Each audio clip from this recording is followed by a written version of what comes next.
അപകടത്തിനിടയാക്കിയ ഓണാഘോഷങ്ങളുടെ വീഡിയോകളിൽ നിന്നും ഫോട്ടോകളിൽ നിന്നുമാണ് വാഹനമോടിച്ചിരുന്ന മുഖ്യപ്രതി ബൈജു ഉൾപ്പെടെ 4 പേരെ പോലീസ് തിരിച്ചറിഞ്ഞത്. ബൈജു കണ്ണൂർ സ്വദേശിയും മെക്കാനിക്കൽ 4ാം വർഷ വിദ്യാർത്ഥിയുമാണ്. ബൈജുവിനെ കൂടാതെ 3 പേരെ കൂടിയാണ് പോലീസ് ഇപ്പോൾ തിരിച്ചറിഞ്ഞിരിക്കുന്നത്. പാലക്കാട് സ്വദേശി രോഹിത്, കോഴിക്കോട് സ്വദേശികളായ അഫ്നാൻ, ഇർഷാദ് എന്നിവരെയാണ് പോലീസ് തിരിച്ചറിഞ്ഞത്. ഈ 4 പേരും അപകടത്തിനിടയായ ജീപ്പിൽ ഉണ്ടായിരുന്നുവെന്നാണ് പോലീസ് നിഗമനം. മുൻകൂർ ജാമ്യത്തിനായി ഇവർ ഹൈക്കോടതി അഭിഭാഷകരെ സമീപിച്ചതായി പോലീസിന് വിവരം ലഭിച്ചിട്ടുണ്ട്. 4 പേർക്കായി തെരച്ചിൽ ഊർജിതമാക്കിയെന്ന് പോലീസ് വൃത്തങ്ങൾ അറിയിച്ചു. തെരച്ചിലിനായി 5 അംഗ സംഘം ഇന്നലെ രാത്രി 1 മണിയോടെ കണ്ണൂരിലേക്ക് പുറപ്പെട്ടു.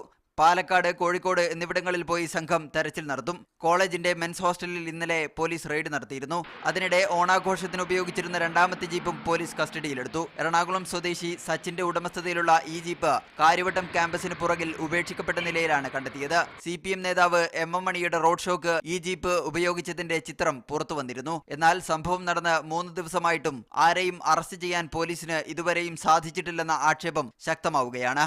മീഡിയ 1 തിരുവനന്തപുരം.